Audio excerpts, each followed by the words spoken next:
মতলববাদী দাবি নিয়ে সরকারকে অস্থিতিশীল করার পরিকল্পনা আছে। আগামীতে আমরা শুনতে পাচ্ছি যে পল্লী বিদ্যুতের যে সমস্ত কর্মকর্তা কর্মচারী আছে তারা দাবি আদায়ের নামে বিদ্যুৎ ধর্মঘটে যেতে চায়, এবং সেই ধর্মঘট যদি তারা করে তাহলে বাংলাদেশে বিদ্যুৎ ব্যবস্থা বিপন্ন হতে পারে, এবং এই বিদ্যুৎ ব্যবস্থা বিপন্ন হলে বাংলাদেশের স্পর্শকাতর যত ব্যবস্থা আছে এগুলো কিন্তু শাটডাউন হয়ে যেতে পারে, এবং এর মাধ্যমে প্রতি বিপ্লবীরা সুযোগ নিতে পারে। পরাজিত যে শক্তি যারা পালিয়ে গেছে তারা প্রতি বিপ্লব করার অংশ হিসাবে কিছু পরিকল্পনা করছে, এটা আমরা জানতে পারছি।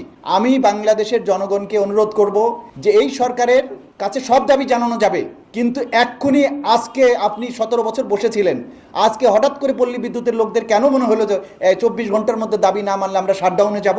এইটা হচ্ছে এই সরকারকে অস্থিতিশীল করার ষড়যন্ত্র। এটা জাতি হিসাবে আমরা বুঝি।